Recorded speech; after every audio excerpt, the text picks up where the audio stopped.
Celebration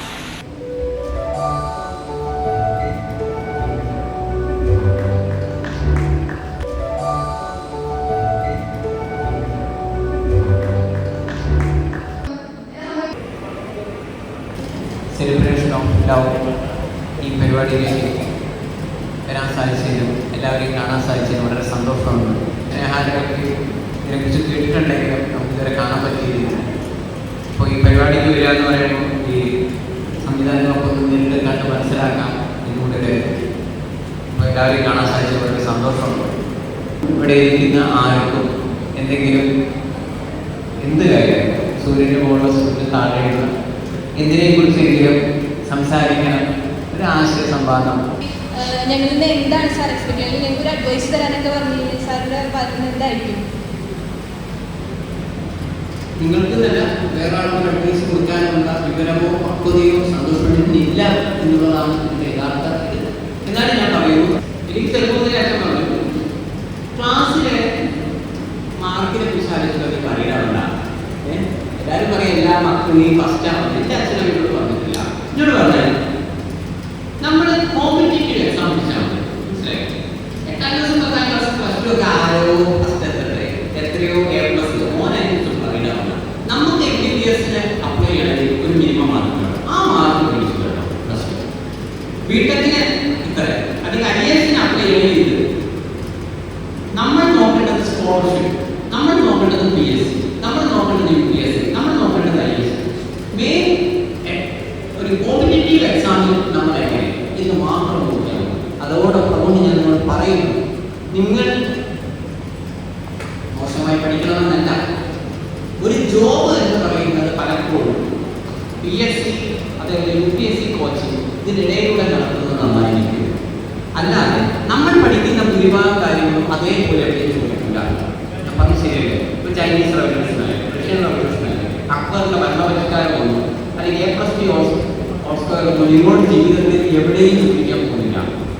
ഞാൻ പറയുന്നത് ഇപ്പം നമ്മുടെ ഇംഗ്ലീഷ് ആയാലും ഹിന്ദി ആയാലും ലോ എന്ന വാക്ക് കൊണ്ടു വരുന്നു, അല്ലെങ്കിൽ ഒരു കോടതിയിൽ നമ്മൾ എന്താണ് വിളിക്കേണ്ടത്? മനസ്സിലാക്കി ഒരാളുടെ ക്രിമിനൽസ് മൈൻഡ് അയാൾ ചെയ്തിട്ടുണ്ടെന്ന് പറഞ്ഞാൽ തന്നെ അയാൾക്ക് അത് ശരിക്കും ക്രിമിനൽസ് മൈൻഡ് അയാൾക്കുണ്ടോ?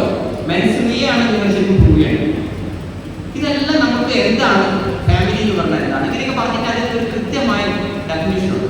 അത് ഒരു ലോ സ്റ്റുഡൻറ് എന്ന രീതിയിൽ നിങ്ങൾ പഠിക്കുന്നു. അതിപ്പോൾ ഒരു മലയാള ഭാഷയിലെ ആ എന്ന വാക്ക് കൊണ്ട് വന്നു, അതൊക്കെ എവിടെ വന്നുകൊണ്ടൊക്കെ ഉണ്ടാക്കി നിങ്ങൾ പഠിക്കുന്നത് ഒരു സ്റ്റുഡൻറ്റിന്റെ പ്രൊഫഷനാണ്. നിങ്ങളോട് പ്രായോഗിക തലത്തിൽ നിങ്ങളൊരു സ്പോക്കൺ ഇംഗ്ലീഷിന്റെ വേറെ കോളേജിൽ പോയിട്ട് ചേട്ടാ ചേച്ചി എനിക്കൊരു ജോലി തരൂ എന്ന് പറഞ്ഞാൽ മോളെ എനിക്ക് MA ആണോ BA ആണോ നോക്കിയിട്ടില്ലെങ്കിൽ ഒരു ക്ലാസ്സിൽ വരും. ആ ക്ലാസ്സിൽ നിങ്ങളെ ഇംഗ്ലീഷൊക്കെ കാണുമ്പോൾ അത് ഗുഡ് ഇംഗ്ലീഷാണോ ബെഡ് ഇംഗ്ലീഷാണോ മനസ്സിലാക്കി നിങ്ങളെ വെച്ച് പുറത്താക്കുമോ അല്ലെങ്കിൽ ഞാൻ പറയുന്നത് പഠനം മോശമാക്കണം എന്നല്ല, ഇതോടൊപ്പം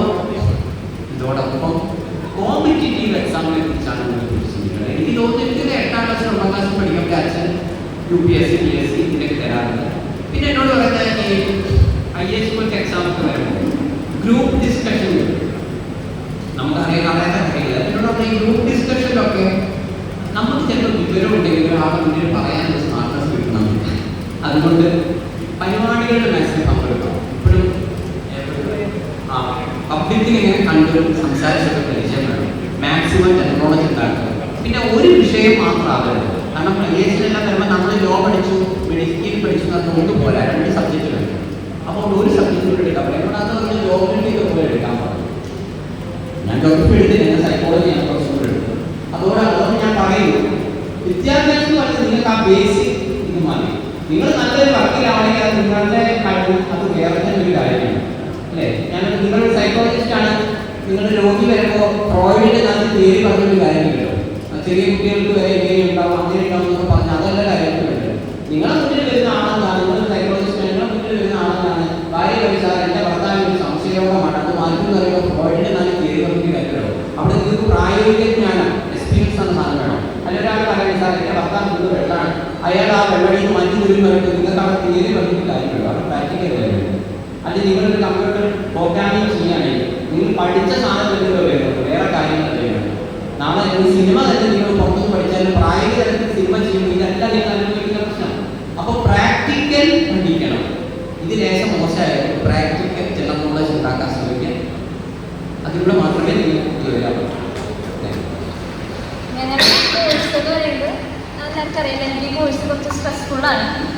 അതുപോലെ തന്നെ യങ് ലോയർ ഇന്നത്തെ കാലത്ത് ലക്ഷക്കണക്കിന് ലോയേഴ്സ് ഇറങ്ങുന്ന സമയത്ത് നമുക്ക് കുറച്ച് കുത്തുവാക്കുകളും അതുപോലെ തന്നെ ഒറ്റപ്പെടുത്തലുകളും ഒക്കെ ഉണ്ടായിരിക്കും, അവഗണനകളൊക്കെ ഉണ്ടായിരിക്കും. അപ്പോൾ പലപ്പോഴും പഠിക്കുന്ന സമയത്താണെങ്കിൽ പോലും ചിന്തിച്ചിട്ടുള്ള സമയങ്ങൾ ഒറ്റയ്ക്കാണല്ലോ ഞാൻ, അതുപോലെ എത്രയൊക്കെ ചെയ്തിട്ടും ഒരു വേണ്ടത്ര ആരും നമുക്ക് ഒരു അംഗീകാരം തരുന്നില്ല, അതുപോലെ നിർത്തിയാലോ അങ്ങനെയൊക്കെ ഒരു പോയിന്റ് ചിലപ്പോൾ പലർക്കും തോന്നിയിട്ടുണ്ടാവും എൻ്റെ സുഹൃത്തുക്കൾക്ക്. അപ്പോൾ എനിക്കറിയാം, നമുക്ക് എല്ലാവർക്കും അറിയാം, നിരവധി കുത്തുവാക്കുകളും അതുപോലെ ഒറ്റയ്ക്കാക്കലൊക്കെ. ഞാനെന്നും എല്ലാത്തിനെയും ഒരേപോലെ കണ്ടിട്ടുണ്ട്. എന്നെ സംബന്ധിച്ചിടത്തോളം ഭഗവത്ഗീതയിൽ ഭഗവാൻ പറയുന്നുണ്ട്, ഒരാൾ നമ്മൾ സ്തുതിക്കുകയാണ്, നിന്നയാണ്, സന്തോഷമായ, ദുഃഖമായ, ആരോഹണമായ, അവരോഹണമായ, നമ്മളെന്തും ഈ ലോകത്തെ മുഴുവൻ പണവും കയ്യിൽ കിട്ടിയാൽ പിടിച്ചിരിക്കും. കാരണം എല്ലാ പണവും തന്നുകൊണ്ട് ദൈവം എന്നെ പരീക്ഷിക്കുമെന്ന് ഞാൻ മനസ്സിലാക്കുകയായിരുന്നു. കയ്യിലെ അവസാനത്തെ 1 രൂപ വരെ നഷ്ടപ്പെട്ടാൽ പിടിച്ചിരിക്കും. കയ്യിലുള്ള പണമെല്ലാം ദൈവം എടുത്തുകൊണ്ട് എന്നെ പരീക്ഷിക്കും.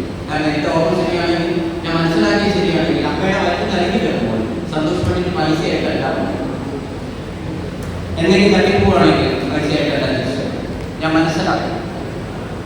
നമ്മൾ ജീവിച്ചിരിക്കുമ്പോൾ മാത്രമാണ് XYZ എൻ്റെ പേര് പഠിപ്പിച്ച് അല്ലെങ്കിൽ നിങ്ങളുടെ പേര് വിളിക്കണം. മരിച്ചു കഴിഞ്ഞാൽ നമ്മളുടെ എല്ലാം പേര് ഒന്നാണ്, അല്ലെ? ശവം, ഡെഡ് ബോഡി. ഒരു ഭർത്താവ് മരിച്ചെടുക്കുമ്പോൾ ഒരു സ്ത്രീയോട് നമ്മൾ ഭർത്താവിനെ എപ്പോഴും എടുക്കാന്നില്ല, ശവം എടുക്കാൻ ചോദിച്ചു, ഡെഡ് ബോഡി എപ്പോഴും എടുക്കാൻ ചോദിച്ചു. ഒരാളെ മോളെ മരിച്ചെടുക്കാൻ ഇങ്ങനെ മോളെ എപ്പോഴും എടുക്കുക, മോനെ എപ്പോഴും എടുക്കാൻ അത് ചോദിക്കാറില്ല, ശവം, ഡെഡ് ബോഡി എപ്പോഴും എടുക്കാന്ന് പറയുന്നത്. അപ്പൊ ഈ ഒരു ചിന്ത സന്തോഷപ്പെട്ട് ചെറുപ്പത്തിലുണ്ടായിരുന്നു. അതുകൊണ്ട് എത്ര വലിയ നേട്ടങ്ങൾ കിട്ടിയാലും ഇനി എത്ര വലിയ നഷ്ടങ്ങളായാലും സാരമില്ല. പിന്നെ ഞാനെന്ന് മനസ്സിലാക്കുന്നത് ഈശോവാസ്യം, ഞാൻ 11 വർഷം വേദന പഠിച്ചു. ആ പഠനം എനിക്ക് മുളച്ചു. അപ്പോൾ ഈശോവാസ്യം ദർശനം പറഞ്ഞത്, ഈശോവാസ്യം നിഗമ സർവം നമ്മൾ മറ്റുള്ളവരുടെ ഒന്നും ആഗ്രഹിക്കരുത്. അതോടൊപ്പം പറയുന്ന ഒരു കാര്യം, എന്ത് കാര്യം ത്യജിച്ചിട്ടേ ഭുജിക്കാവൂ. അതായത് ഒരു ആപ്പിൾ വാങ്ങിക്കുകയാണെങ്കിലും ഇങ്ങനെ എടുത്തു ഇങ്ങനെ കഴിക്കാൻ പോകുന്ന ആ സ്പോട്ടിൽ വരെ ചിന്തിക്കണം, ഈ ആപ്പിൾ ചിലപ്പോൾ നമുക്ക് കിട്ടില്ല, കാര്യമുള്ള പേര് കിട്ടി, പൈസ കൊടുത്ത് വാങ്ങിച്ചു എന്നുള്ളതൊക്കെ ഒരു വശമാണ്. അത് കഴിക്കാനുള്ള യോഗം നിങ്ങളെന്ന് അറിയുന്നില്ലേ, അതിങ്ങനെ കൈകിട്ടുള്ള ഒരു കാര്യം. അതേസമയം നിങ്ങൾക്ക് ആഗ്രഹമുണ്ട്, പക്ഷെ ഒരിക്കലും കിട്ടില്ല, അതുകൊണ്ട് എത്തിയെന്ന് കരുതി. പക്ഷെ നിങ്ങൾക്കുള്ളതാണോ അത് എങ്ങനെ കറങ്ങി കഴിച്ച അവസാനം അത് ഭർത്താവായാലും ഭാര്യയായാലും പൈസയായാലും വീടായാലും എന്തോ ആയാലും നിങ്ങളെ തലയിൽ എഴുതിയിട്ടുണ്ടോ അത് അങ്ങനത്തെ ഇതാണ് ഞാൻ പറയുന്നത്. പിന്നെ നമ്മൾ എപ്പോഴും ഈ കയ്യിൽ ചിന്തകൾ പിടിക്കാറുണ്ട്, മെഡിറ്റേഷൻ ചെയ്യാറുണ്ട്. അല്ല, കുട്ടി ചോദിച്ച് മാനസികമായ കരുത്ത് എങ്ങനെ ഉണ്ടാക്കുന്നു എന്നാണ് ചോദിച്ചത്. ഇത് നമ്മളുടെ ചില തിയറിയിൽ നിന്നാണ് ഉണ്ടാകുന്നത്. എന്നെ സംബന്ധിച്ചോളം ഞാൻ ചില, അതായത് ഋഗ്വേദത്തിലെ അധികവംശത്തിലെ പ്രചാരപ്പെടുമ്പോൾ ബോധമാണ് വേണം, ഒരു മനുഷ്യനെപ്പോഴും കോൺഷ്യസ് ആവും. അപ്പോൾ ഇത് പഠിച്ച അന്ന് മുതൽ ഞാൻ 8ാം ക്ലാസ്സിൽ 9ാം ക്ലാസ്സിൽ പഠിക്കുമ്പോഴൊക്കെയായിരുന്നു ഇത് പഠിച്ചത്. ഞാൻ ക്ലാസ്സിൽ ചെറുമുദ്ര പഠിച്ചത്. അപ്പോൾ ഇവിടെ ഇരിക്കുന്ന ആർക്കും വേണമെങ്കിൽ ചെയ്ത് നോക്കാവുന്ന സാധനം. അഗ്നിയും പറയും, നമ്മുടെ ശരീരം പഞ്ചഭൂത നിർമ്മിതമാണ്. അപ്പോൾ ശരീരത്തിലെ അഗ്നിയും വായുവിനെയും കൺട്രോൾ ചെയ്യുന്ന നമ്മുടെ തലച്ചോറിലെ ഞരമ്പുകൾ, സിമ്പിളായിട്ട് പറഞ്ഞു കഴിഞ്ഞാൽ കയ്യിലാണ് എല്ലാവുന്നത്, ഇവിടെ തന്നെ ആവുമല്ലോ, കയ്യിലും കാലത്തൊക്കെ എനിക്ക് എല്ലാവുന്നത്. അപ്പോൾ 2 ഞരമ്പുകളെ ഇവിടെ ഇങ്ങനെ പൊട്ടിച്ച് പിടിച്ചു കഴിഞ്ഞാൽ നമ്മുടെ ശരീരം നമ്മളെ കുറച്ചുകൂടെ കൺട്രോൾ ചെയ്യാൻ പറ്റും, നമ്മൾ കുറച്ചുകൂടെ കോൺഷ്യസ് ആണ്. ഈ ചിന്മുദ്ര പിടിച്ചു കഴിഞ്ഞാൽ എന്ത് സംഭവിക്കും? അതായത് കുറേ പറയേണ്ട കാര്യമില്ല, ഞാൻ സിമ്പിളായിട്ട് പറയാം. ഞാൻ ചെറുപ്പത്തിലെ ചിന്മുദ്ര പിടിക്കാറുണ്ട്, അതാണ് എനിക്ക് കുറച്ചുകൂടെ മെന്റൽ പവർ വരുന്നത്. അതായത് ആത്മാ ബീറ്റ എന്ന് 3 തരം തരംഗങ്ങളാണ് നമുക്കുള്ളത്. അത് എല്ലാ കാര്യങ്ങളും ഇപ്പോൾ ഒരു സമയം കൊണ്ട് നോക്കുകയാണെങ്കിൽ ആത്മാ ബീറ്റ തരംഗമാണ്. അതായത് രാവിലെ ഒരു 4 മണി മുതൽ 12 മണി വരെ, ഉച്ച 12 മണി വരെ ആൽഫാ തരംഗങ്ങളാണ്. നമ്മൾ പഠിക്കുന്ന കാര്യങ്ങളൊക്കെ കുറച്ചുകൂടെ തലയിൽ നിൽക്കും. ഈ രാത്രി പഠിക്കുന്ന ഒരു ബോർഡ് പരിപാടി തലയിൽ നിൽക്കില്ല, കുറച്ചുകൂടെ നേരത്തെ എഴുന്നേറ്റ് പഠിക്കുന്നതാണ് തലയിൽ നിൽക്കുക. കാരണം ആൽഫാ തരംഗങ്ങളാണ് ഈ അന്തരീക്ഷത്തിൽ വരുന്നത്. അപ്പോൾ 12 തൊട്ട് ബീറ്റ തരംഗമാണ്, മീഡിയമാണ്. രാത്രി 8 മുതൽ രാവിലെ 4 മണി വരെ ഈ അന്തരീക്ഷത്തിൽ പോലും തല്ലിപ്പൊടി തരംഗമാണ്. ഇൻ ഓൾ ഇറ്റ് സെൻസ് എപ്പോഴും തെറ്റ് ചെയ്യാൻ നിങ്ങളെ പ്രേരിപ്പിക്കുന്ന ഒരു തരം തരംഗമാണ് രാത്രി 8 മുതൽ രാവിലെ 4 മണി വരെ എവിടെ ചെയ്യുന്നത്. ഇതേപോലെ നമ്മൾ ഈ കൈ ചിന്മുദ്ര പിടിക്കുമ്പോൾ ആ വ്യക്തി ആൽഫാ തരംഗങ്ങൾ ആ വ്യക്തിയുടെ ശരീരത്തിൽ കൂടുതലായിട്ട് ഉണ്ടാവുമെന്നാണ് അതിൽ പറയുന്നത്. പക്ഷെ നമ്മൾ ഈ കയ്യിൽ ചിന്ത പിടിക്കുമ്പോൾ ശ്രദ്ധിക്കേണ്ട കാര്യം, ഈ മദ്യം, കള്ള്, കഞ്ചാവ് അങ്ങനത്തെ ഒന്നും കഴിയും. കാരണം ഏത് കാര്യം നിങ്ങൾ കഴിക്കുന്ന ഭക്ഷണത്തിലും ഈ ആൽഫ ബീറ്റ ബീറ്റ എന്ന് പറഞ്ഞൊരു സംഭവം. ഇപ്പോൾ വെജിറ്റേറിയൻ ഭക്ഷണമൊക്കെ ആകുമ്പോൾ ആൽഫ വരും, ഇറച്ചി മീനൊക്കെ കഴിക്കുമ്പോൾ ബീറ്റയിൽ വരും. ഈ കള്ളും കഞ്ചാവും അതേപോലെ ചിന്മുദ്ര പിടിക്കുന്ന വ്യക്തി ഒരിക്കലും ഒരു ശവം കാണാൻ പോകുമ്പോൾ അത് ചുറ്റരുത്. കാരണം ശരിക്കും ഡെഡ് ബോഡി കാണാനേ പാടില്ല. നമ്മൾ ബന്ധത്തിന്റെ പുറത്ത് നമുക്ക് അങ്ങനെ പറയാൻ പറ്റുമല്ലോ. അപ്പോൾ ഒരു ഡെഡ് ബോഡി ചുറ്റാൻ പാടില്ല ഒരിക്കലും. കാരണം ഡെഡ് ബോഡി എന്ന് പറയുന്നത് തീറ്റാ തരംഗമാണ്. അപ്പൊ ഈ തീറ്റാ തരംഗം ഈ ഓൾ ഇൻ സെൻസ് ഒഴിവാക്കുക, അത് ഞാൻ വളരെ ശ്രദ്ധിക്കാറുണ്ട്. അപ്പൊ തീറ്റാ തരംഗത്തിൽ വരുന്നത് ഒന്ന് ഡെഡ് ബോഡി, പിന്നെ മദ്യം കഴിച്ച ആളുകൾ. മദ്യം കഴിച്ച ഒരു വ്യക്തി ഒരിക്കലും നമ്മളിതിന് ചുറ്റരുത്. ശവം ചുറ്റുന്ന അത് നിങ്ങളുടെ ക്വാളിറ്റിയെ ഇല്ലാതാക്കുക, ഇങ്ങനെ ഒരു പ്രശ്നം. അതേപോലെ തീരെ വൃത്തികെട്ട സ്ഥലത്ത് നമ്മൾ അധിക സമയം നിൽക്കരുത്. അതേപോലെ തന്നെ ഈ പ്രേതബാധയുള്ള വീട്, ഇതുപോലുള്ള സ്ഥലങ്ങൾ, ഇതുപോലുള്ള കാര്യങ്ങൾ, അത് തീറ്റ തരംഗമാണ്. പ്രേതം എന്നത് തീറ്റയാണ്. ഈ കള്ളും കഞ്ചാവും കഴിക്കുന്നത് തീറ്റ തരംഗമാണ്. ആ സമയത്ത് അവർ ശരീരത്തിൽ വരുന്നത്. അപ്പൊ എന്ത് സംഭവിക്കുന്നു? നമ്മളുടെ ക്വാളിറ്റിയെ ഈ സാധനം വലിച്ചെടുക്കും. നമ്മൾ ബാക്കോട്ട് പോകും. വേറെ കുഴപ്പമൊന്നുമില്ല, വേറെ ബുദ്ധിമുട്ടൊന്നുമില്ല. നിങ്ങളുടെ ക്വാളിറ്റിയെ ഇത് ഇല്ലാതാണ്. നമ്മളെപ്പോഴും ആൽഫ തരംഗങ്ങൾ, ഈ ആൽഫ തരംഗങ്ങൾ ഉണ്ടാക്കിയെടുക്കാൻ വേണ്ടിയാണ് ശരിക്കും പറഞ്ഞാൽ നമ്മൾ അമ്പലങ്ങളിലോ പള്ളികളിലോ പോകുന്ന യഥാർത്ഥത്തിൽ ആൽഫ തരംഗങ്ങൾ ഉണ്ടാക്കാനാണ് നമ്മുടെ ശരീരത്തിൽ പോകുന്നത്. അപ്പോൾ ഞാൻ കൂടുതൽ ഈ കൈ ഇങ്ങനെ ചിന്മുദ്ര പിടിച്ചപ്പോൾ എന്ത് സംഭവിക്കുന്നു? ആ വ്യക്തികൾ കൂടുതൽ കോൺഷ്യസ് ആണ്. അതായത് പ്രസന്റിലെ പിന്നെ ആ വ്യക്തി ജീവിക്കും. ഇന്നലെ വരെ എന്തായിരുന്നു അത് ആ വ്യക്തിക്ക് അറിയുന്നില്ല. നാളെ എന്താകും അധികം ചിന്തയൊന്നും ഉണ്ടാവില്ല. ഇന്ന് ഇപ്പോൾ ഈ നിമിഷം എന്താണ്, നിങ്ങൾ എന്താണോ വിചാരിക്കുന്നത് അത് തന്നെ വേണം. ഞാൻ ഉറപ്പിച്ച് പറയുന്നു, ഇതിലിരിക്കുന്ന ഏതൊരാൾക്കും നിങ്ങൾ കൈ ഇങ്ങനെ ചിന്മുദ്ര പിടിക്കുകയും എന്നിട്ട് നിങ്ങൾ വിചാരിക്കുന്ന കാര്യങ്ങൾ മര്യാദയ്ക്ക് നടക്കാതെ വന്നു കഴിഞ്ഞാൽ എന്നോട് അറിയിക്കുക. ഇത് നമ്പർ 9947 ആണ് 25911 99 ഇതാണ് എൻ്റെ മൊബൈൽ നമ്പർ. എന്തെങ്കിലും ഈ വിഷയത്തിൽ നിങ്ങൾക്ക് എന്തെങ്കിലും സംശയം ഉണ്ടെങ്കിൽ എന്നെ അറിയിക്കുക, ഞാൻ ചെയ്യണം. നിങ്ങൾ എന്താണോ വിചാരിക്കുന്നത് അതേ നടക്കുള്ളൂ. നിങ്ങൾ കൈ ചിന്മുദ്ര പിടിച്ചുകൊണ്ട് ഒരു ഇന്റർവ്യൂ പോയി നോക്ക്, നിങ്ങൾക്ക് ആ ജോലി കിട്ടിയിരിക്കും. നിങ്ങളെ പെണ്ണ് കാണാനോ ആണ് കാണാനോ പോകുമ്പോൾ നിങ്ങൾ കൈ ചിന്മുദ്ര പിടിച്ചു നോക്ക്, ആ വ്യക്തി പറയും ഈ പെണ്ണ് തന്നെ മതി, അല്ലെങ്കിൽ ആ പെൺകുട്ടി അല്ലെങ്കിൽ പയ്യനെ മതി. കാരണം ആൽഫ തരംഗങ്ങൾ എന്ന് ഞാൻ പറഞ്ഞതുകൊണ്ട് ശരിക്കും അതിൻ്റെ അർത്ഥം എന്താണെന്ന് വെച്ച് കഴിഞ്ഞാൽ നിങ്ങൾക്ക് കൂടുതൽ അട്രാക്ഷൻ ഉണ്ടാക്കിയെടുക്കാൻ പറ്റും. ഏതൊരു വ്യക്തിക്കും നിങ്ങളോടൊരു അട്രാക്ഷൻ. തീറ്റ തരംഗം കൂടുതലായി പ്രൊവൈഡ് ചെയ്യുന്ന ഒരു വ്യക്തി ഇപ്പൊ നിങ്ങളുടെ വീട്ടിലോ നിങ്ങളുടെ ഹോസ്റ്റലിലോ ഉണ്ടെന്ന് സങ്കല്പിക്കുകയാണ്. നിങ്ങൾ നന്നായിട്ട് പഠിക്കുന്ന വ്യക്തിയാണെങ്കിൽ ആ വ്യക്തി കാരണം നിങ്ങൾ ബാക്കോട്ട് പോകും. കാരണം അത് എന്തുകൊണ്ടാണ് വരുന്നത്? നിങ്ങൾക്ക് നമ്മുടെ പ്രായോഗിക ജീവിതത്തിലും അറിയാം. നിങ്ങൾ കാര്യമായിട്ട് പഠിക്കുമ്പോൾ നിങ്ങളെ കൂടെ ആളുകൾ എടി അധികം പഠിച്ചിട്ടായിരിക്കും നന്നായിട്ടുള്ളത്. മറ്റേ ഏട്ടങ്ങൾ എത്ര പഠിച്ചെന്ന് അറിയാം, എന്തെങ്കിലും എത്തിയോ ഇന്ന് ചോദിച്ച് നിങ്ങൾ ഡീമോറൈസ് ചെയ്യും. കാരണം അവരിൽ ഉണ്ടാവുന്നത് തീറ്റ തരംഗമാണ്. അതേപോലെ ഇപ്പോൾ ഒരാൾ മദ്യം കഴിക്കുന്നില്ല, അപ്പൊ നമ്മൾ പറയാം ഇവിടെ മദ്യം കഴിക്കാത്തവരൊക്കെ ഒരാളാണോ, ഈ ദേശം മദ്യം കഴിച്ചിട്ട് എന്ത് വരാനാ എന്നൊക്കെ പറയുന്നത് യഥാർത്ഥത്തിൽ തീറ്റ തരംഗങ്ങളിൽ നിന്ന് വരുന്നതാണ്. ഒരു ആൽഫ തരംഗമുള്ള ഒരാൾ എപ്പോഴും എന്താണ്, അയാൾ ഒരിക്കലും മദ്യം കഴിക്കില്ല. ഇങ്ങനെയൊക്കെയാണെങ്കിൽ ഇതിനാരെങ്കിലും സന്തോഷത്തിന്റെ വാക്കും കേട്ട് കൈ ചിന്മുദ്ര പിടിക്കുകയാണെങ്കിൽ ഒരേ ഒരു കാര്യം ശ്രമിക്കും, നല്ലതാണ്. നാളെ പണി കിട്ടിയാൽ എന്നെ പറയരുത്, ഇൻ അഡ്വാൻസ് ഞാൻ പറയുന്നു. ആൽഫ പ്ലസ് തീറ്റ ഈ രണ്ട് തരംഗം ഒരു കാരണവശാലും നിങ്ങളുടെ ശരീരത്തിൽ പാടില്ല. ഞാൻ പറയുന്നു, നിങ്ങൾ ആൽഫ തരംഗം പിടിക്കുന്നു, നല്ല കാര്യം, ചിന്മുദ്ര പിടിച്ചു. നിങ്ങൾക്ക് മദ്യം കഴിക്കണോ, നിങ്ങൾ മദ്യം കഴിച്ചോ, കഞ്ചാവ് കഴിക്കണോ, അത് it is up to you. ആ സമയത്ത് കൈ ചിന്മുദ്ര പിടിക്കരുത്.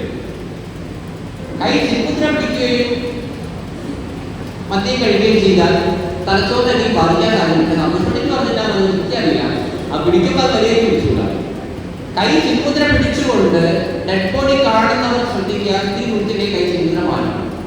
കൈ ചിന്മുദ്ര പിടിച്ചുകൊണ്ട് ഡെഡ് ബോഡി ചുറ്റരുത്. കാരണം ഡെഡ് ബോഡി തീറ്റ തരംഗവും നിങ്ങളുടെ ശരീരത്തിൽ വരുന്ന ആൽഫ തരംഗമാണ്. ഈ രണ്ട് തരംഗം എവിടെ വരുമ്പോൾ നിങ്ങളുടെ തലച്ചോറിനെ ബാധിക്കാൻ സാധ്യത. ഞാനിത് പലപ്പോഴും ഇതിന് പോകുമ്പോൾ കൈ ചിന്മുദ്ര മാറ്റില്ല. ആ സമയത്ത് ഞാൻ പരമാവധി കൈ ചിന്മുദ്ര പിടിക്കാറുണ്ട്. അതേപോലെ ഈ പ്രേതബാധ ഉണ്ടെന്ന് തോന്നുന്ന വീടുകളിൽ അധികം നിൽക്കരുത്. ഒരു കാരണവശാലും മദ്യമോ കഞ്ചാവ് കഴിച്ച ആളുകളെ ആ വ്യക്തിയെ ചുറ്റാൻ പാടില്ല. ഇത്തിരി ദൂരത്തേക്ക് ചെറുപ്പം പിടിക്കുന്ന വ്യക്തി അത്തരം ആളുകളുമായിട്ട് സംസർഗം നടത്തരുത്. അങ്ങനെയല്ല നിങ്ങൾ വൃത്തിക്ക് ചെയ്യുകയാണെങ്കിൽ നിങ്ങൾ എന്താണോ വിചാരിക്കുന്നത് അതെല്ലാം നിങ്ങളുടെ ജീവിതത്തിലുണ്ടാവും. പല കാര്യങ്ങളും വളരെ താത്വികമായ കാര്യങ്ങളാണ്. അതുപോലെ നിത്യജീവനിൽ സ്പോണ്ടേനിയസ് ആയിട്ട് വരുന്നതാണോ? അപ്പോൾ ഇപ്പം നമ്മൾ ഉച്ചയ്ക്ക് ഭക്ഷണം കഴിച്ചുകൊണ്ടിരിക്കുമ്പോൾ സാറ് പറഞ്ഞു സന്തോഷ് പണ്ഡിറ്റ് നിങ്ങൾ മരുന്ന് കഴിക്കുന്നവരാണ് ഭക്ഷണം കഴിക്കുന്നത് പറഞ്ഞു. കാരണം കഴിക്കാൻ ഒട്ടും ഇഷ്ടമില്ലാത്തൊരു കാര്യമാണ് മരുന്ന്. അതൊരു വളരെ കുറച്ചാണ് സാർ, ഒരു വളരെ കുറച്ച് ഫുഡാണ് കഴിച്ചത്. അപ്പോൾ എന്താണ് ഇങ്ങനെ കഴിക്കുന്നത് സാർ പറഞ്ഞു സന്തോഷ് പണ്ഡിറ്റ് ഭക്ഷണം കഴിക്കുന്നത് നിങ്ങൾ മരുന്ന് കഴിക്കുന്നവരാണ് സ്പോട്ടിൽ പറഞ്ഞറിയാം. അപ്പം മരുന്ന് കഴിക്കുന്നവർ ഭക്ഷണം കഴിച്ചാൽ ഭക്ഷണം കഴിക്കുന്നവർ മരുന്ന് കഴിക്കേണ്ടി വരില്ല എന്നതാണ് അവിടെ പറഞ്ഞത്. അപ്പോൾ ഇതിങ്ങനെ സ്പോണ്ടേനിയസ് ആയിട്ട് കിട്ടിയ ഒരു കാര്യമാണ്. സിനിമയിലോ അല്ലെങ്കിൽ നമ്മൾ ഒരു പൊതുപരിപാടികൾ ചെല്ലുമ്പോൾ ഓരോരുത്തർക്കും അനുസരിച്ച് വേണം നമ്മൾ സംസാരിക്കാൻ, അല്ലേ? ഒരാളോട് നമ്മൾ എങ്ങോട്ടാ പോകുന്നത്? ഒരു കുട്ടിയോട് ഇത്രയും പാസ്സായി ചോദിച്ചു ഞാൻ കുട്ടിയായിരുന്നു, ഒരു ചെറിയ കുഞ്ഞു കുഞ്ഞില്ലേ, അപ്പൊ നമ്മൾ മോളെ എങ്ങോട്ടാ പോകുന്നേ ഇങ്ങനെ ചോദിക്കും തരുമോ? അല്ലാണ്ട് ഒരു ചെറിയൊരു കുട്ടി അടിക്കാൻ പോകുന്നത് ഞാൻ കുട്ടിക്ക് കിട്ടൂല, ചെറിയ കുഞ്ഞു. ഞാൻ പറയുന്നത് എല്ലാവർക്കും പറഞ്ഞാൽ മനസ്സിലാവുന്ന ഭാഷയില്ല, ഞാൻ മനസ്സിലാക്കും. അപ്പൊ സിനിമ എന്ന് പറയുമ്പോൾ പൊതുവിൽ ഞാൻ നേരത്തെ ഈ സിനിമ ഇതുപോലുള്ള കാണുന്ന ആളുകൾ, ഞാൻ സിനിമ കാണുന്നതിന് മുമ്പ് കലയല്ല പഠിച്ചത്, ഞാൻ മലയാളികളെ പഠിച്ചത്.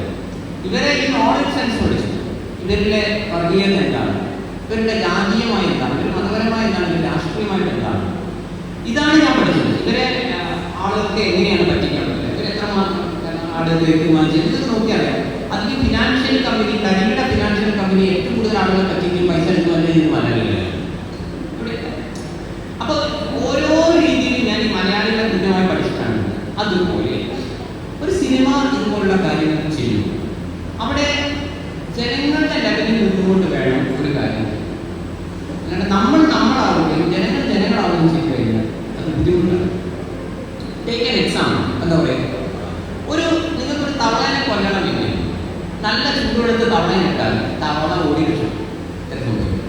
നിങ്ങൾ എന്ത് ചെയ്യുക, ഒരു തവളനെ കൊല്ലലാണ് നിങ്ങളുടെ ലക്ഷ്യം. നിങ്ങൾ എന്ത് ചെയ്യുക, തവളയെ ആദ്യം പച്ചവെള്ളത്തിൽ, തവള നോക്കി കുഴപ്പമില്ല, നല്ല വെള്ളമാണ്, ലേശം അടിയിൽ ചൂട് കൊടുത്തു, ഇത്തിരി ചൂടായ തവളയ്ക്ക് കുഴപ്പമില്ല, ആ ചൂടുമായി തവള അഡ്ജസ്റ്റ്. വീണ്ടും നമ്മളിവിടെ കത്തിച്ചു, വീണ്ടും ചൂട് കൂടിയിട്ടോ, അപ്പോഴും തവള ആ ചൂടുമായി അഡ്ജസ്റ്റ് ചെയ്യും. പിന്നെയും ചൂട് കൂടി, തവള വീണ്ടും ആ ചൂടുമായി അഡ്ജസ്റ്റ് ചെയ്യും, പിന്നെയും ചൂട് കൂടി, അവസാനം ആ ചൂട് കിടന്ന് തവള ലാവും.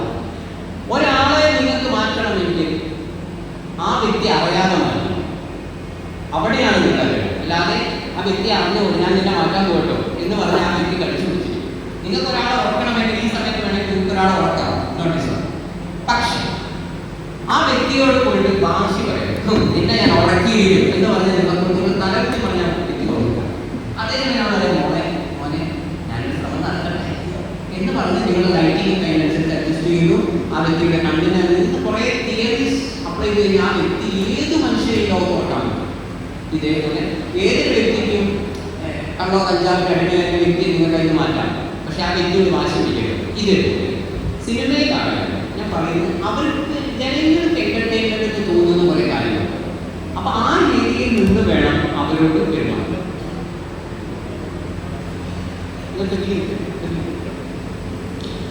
നമ്മൾ ചെറുപ്പത്തിൽ ഈ കഥാരചന മത്സരം ഇതിലൊക്കെ പങ്കെടുത്ത കവിതാരചന മത്സരത്തിൽ പങ്കെടുത്ത കുട്ടികൾ ഇപ്പോൾ ഇരിക്കുന്നവരുണ്ടെങ്കിൽ അതൊക്കെ മനസ്സിലാവും. നമുക്ക് പെട്ടെന്ന് ഒരു വിഷയം തരികയും ആ സ്പോണ്ടേനിയസ്ലി നമ്മൾ കഥയിൽ അവർക്ക് എഴുതണം. അപ്പൊ നമുക്ക് ഉച്ചയ്ക്കൊക്കെ 2 കൊണ്ട് 4 മണി വരെ പെട്ടെന്ന് തരുന്ന ഒരു വിഷയത്തിൽ നമ്മൾ കഥ എഴുതാമെന്ന് പറയുമ്പോൾ നിങ്ങൾ ഈ പറഞ്ഞ പോലെ പെട്ടെന്ന് കിട്ടും. ഇതേപോലെ തന്നെയാണ് പ്രസംഗം മനസ്സിലാവും. ഞാൻ ചെറുപ്പത്തിൽ പങ്കെടുക്കും, ഞാൻ എല്ലാ മാക്സിമം പരിപാടികളും പങ്കെടുക്കും. കാരണം പാർട്ടിസിപ്പേഷൻ ഇസ് ഇമ്പോർട്ടൻ്റ് എന്ന് അച്ഛൻ പറഞ്ഞ നേരിട്ടു എല്ലാവരെയും പങ്കെടുക്കും. അപ്പൊ പെട്ടെന്നാണ് നമുക്ക് വരും ഗ്രാമത്തിലെ വികസനം, അല്ലെങ്കിൽ ഇപ്പോഴാണെങ്കിൽ പാലസ്തീൻ യുദ്ധം മാറേണ്ടതുണ്ട്, അല്ലെങ്കിൽ അമേരിക്കൻ പ്രസിഡന്റ് മാറിയത് എത്രമാത്രം ഗുണം ചെയ്തു, ദോഷം ചെയ്തു. അപ്പൊ നമ്മൾ ആ വിഷയങ്ങളിൽ നമ്മൾ ചിലപ്പോൾ കുക്കറാവുന്നുണ്ട് ഇവിടെ തരും. ഇതാണെങ്കിൽ കിട്ടിയ ഉടനെ ഇവിടെ വന്ന നമസ്കാരം എനിക്ക് കിട്ടിയ വിഷയമാണെന്ന് പറഞ്ഞാൽ നാട്ടിൽ നോക്കി കിട്ടും. അപ്പൊ നമുക്ക് എന്ത് വേണം, ഇത് ചെറുപ്പത്തിലേ ഇങ്ങനെ കണ്ടിന്യൂസ്ലി എത്രയോ സ്പീച്ച് മത്സരങ്ങളിൽ ഇതിലെല്ലാം പങ്കെടുത്തതുകൊണ്ട് എനിക്ക് ഒരു പെട്ടെന്ന് സ്പോട്ടിൽ ഒരു കഥ എന്ന് പറഞ്ഞാൽ എനിക്ക് വെരി സിമ്പിളാണ്. ഞാൻ പണ്ടേ അങ്ങനെയാണ്. പക്ഷേ ആ കഥയിൽ ഞാൻ തിരഞ്ഞെടുക്കുന്ന വിഷയം അതിന്റെ കണ്ടന്റ് എന്താണ് എന്ന് ചോദിച്ചു കഴിഞ്ഞാൽ ഇറ്റ് ഡിപ്പെൻസ്. അത് എന്റെ മുന്നിൽ ഇരിക്കുന്ന ആളുകളുടെ നിലവാരത്തിനനുസരിച്ച് വരും. അപ്പൊ സന്തോഷപ്പെട്ടിട്ട് എഴുതിയ സിനിമയായിരുന്നു, സന്തോഷപ്പെട്ടിന്റെ കഥയായിരുന്നു. ഞാൻ മലയാളികളുടെ നിലവാരം ഞാൻ മനസ്സിലാക്കി അവരർഹിച്ചതാണ് എനിക്ക് ഇനിയും അങ്ങനെയാണ് ചെയ്യുന്നത്. കാരണം ഒരു എക്സാമ്പിൾ എന്ന് പറയുക, ഒരു കൊതുകിനെ നിങ്ങൾ എങ്ങനെയാണ് കൊല്ലുന്നത്? ഇങ്ങനെ ടക്കം അടിച്ചിട്ട്. ഒരു ഉറുമ്പിനെ എങ്ങനെയാണ് നിങ്ങൾ കൊല്ലുന്നത്? ഇങ്ങനെ ഞെക്കിയിട്ട്. ഒരു ആനയെ അതേപോലെ ഞെക്കി കൊല്ലാൻ പറ്റുമോ? അതിനെ വെടിവെച്ചിട്ട് വേണ്ടപ്പെട്ടെ. ഇതേപോലെയാണോ ഒരു സർപ്പത്തെ കൊല്ലുന്നത്? നിങ്ങൾ വടിയെടുത്തിട്ട് അതിനെ അങ്ങനെയാണ് കൊല്ലുന്നത്. അതായത് എല്ലാവർക്കും മനസ്സിലാവുന്ന ഭാഷയിലാണ് ഈ ലോകത്ത്. എല്ലാ മനുഷ്യന്മാർക്കും മനസ്സിലാക്കുന്ന ഒരു ഭാഷ അങ്ങനെ ഒരു ഭാഷ. ഓരോരുത്തരും പല രീതിയാണ് അവരെ ഒരു കാര്യം പറഞ്ഞ് മനസ്സിലാക്കാൻ വേണ്ടി ആ രീതി വേണം. ചില കാര്യങ്ങൾ പെട്ടെന്ന് മനസ്സിലാവും, ചില ആളുകൾ ഇങ്ങനെ പറഞ്ഞു മനസ്സിലാവും. അപ്പൊ ഞാൻ മലയാളത്തിന്റെ നിലവാരം മനസ്സിലാക്കി അവരർഹിച്ചതാണ്. അതുകൊണ്ട് 13 വർഷത്തിന് ശേഷം ഇന്നും സന്തോഷത്തോടെ വ്യക്തിയുകയും ഞാൻ മനഃശാസ്ത്രമാണ് പറയുന്നത്. അതായത് മനഃശാസ്ത്രത്തിൽ മാസ് സൈക്കോളജി, ഒരു ഗ്രൂപ്പ് മനഃശാസ്ത്രം 2 തരത്തിലുള്ള ഒന്ന് ക്ലിനിക്കൽ സൈക്കോളജി, ഒന്ന് ഇൻഡസ്ട്രിയൽ സൈക്കോളജി. അതിൽ വരുന്നൊരു സാധനമാണ് ഗ്രൂപ്പ് സൈക്കോളജി, അതായത് മാസ് സൈക്കോളജി. ഒരു വലിയൊരു വിഭാഗത്തെ എങ്ങനെ കൈയെടുക്കാം, ഒരു 3.5 കോടി ജനങ്ങളെ ശരിക്കും രാഷ്ട്രീയക്കാർ ഉപയോഗിക്കുന്ന തന്ത്രമാണ് ഈ മാസ് സൈക്കോളജി. ഒരു ഗ്രൂപ്പിനെ എങ്ങനെ കൈയെടുക്കാം. സന്തോഷപ്പെട്ടി കുറച്ചുകൂടെ നോക്കുന്നത് മാസ് സൈക്കോളജിയാണ്, ഗ്രൂപ്പ് സൈക്കോളജിയാണ്. അതുകൊണ്ട് മലയാളികളുടെ നിലവാരം മനസ്സിലാക്കിയാണ് ഞാൻ ഇതുവരെ ചെയ്തിരിക്കുന്നത്. ഇനിയും അങ്ങനെ ചെയ്യും. ഈ മലയാളികളുടെ നിലവാരത്തിൽ എന്തെങ്കിലുമൊക്കെ വ്യത്യാസം വന്നാൽ സന്തോഷപ്പെട്ടിന്റെ നിലവാരത്തിൽ വ്യത്യാസം വന്നാൽ നിങ്ങൾ ഒരു സ്ഥലത്ത് ഒരു 100 രാജന്മാരുണ്ടെങ്കിൽ നിങ്ങൾ അവരെ മാറ്റാന്ന് പറയുന്നുണ്ടാവും. അവരിൽ ഒരാളെ തോന്നണം.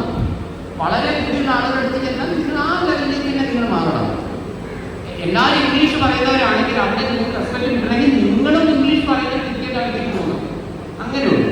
അതേസമയം തീരെ ഇംഗ്ലീഷ് ഒന്നും അറിയാത്ത ഒരു ക്രൗഡിലേക്കാണ് നിങ്ങൾ ചെയ്തിരുന്നെങ്കിൽ നിങ്ങൾ മനസ്സിലാക്കിയാൽ നിങ്ങളുടെ മുന്നിലിരിക്കുന്ന ക്രൗഡ് ഇങ്ങനെയാണ്. അപ്പൊ അവർക്കനുസരിച്ച് നിങ്ങൾ അഡ്ജസ്റ്റ് ചെയ്യണം. അല്ലാതെ ഞാനുണ്ടല്ലോ, ഞാൻ ഇങ്ങനെ ഒരാളാണ്, ഞാൻ മിനിമം എങ്ങനെ ചെയ്യില്ല. ഇവിടുന്ന് ഇങ്ങോട്ട് എന്താണോ അതിനനുസരിച്ച് ചെയ്യും. സന്തോഷപ്പെട്ടിട്ട് പ്രത്യേകിച്ച് സ്വഭാവ സവിശേഷതകളൊന്നുമില്ല. എന്നോടൊരാൾ സ്നേഹത്തിലാണ് സംസാരിക്കുന്നതെങ്കിൽ ആ വ്യക്തി എന്നോട് എത്ര സ്നേഹത്തിലാണോ പെരുമാറുന്നത് അതിനേക്കാൾ സ്നേഹിച്ചാലും സംസാരിക്കാൻ ഞാൻ ശ്രമിക്കും. ഒരാളോട് ബഹുമാനിച്ചിട്ടാണ് സംസാരിക്കുന്നതെങ്കിൽ ആ വ്യക്തിയെ എത്ര ബഹുമാനിക്കുന്നു അതിനേക്കാൾ ബഹുമാനിക്കാൻ ഞാൻ ശ്രമിക്കും. ഒരാൾ എന്നോട് ചോദിച്ചിട്ടാണ് ചോദിക്കുന്നതെങ്കിൽ അവരെ മാന്തി വിടാൻ ശ്രമിക്കും.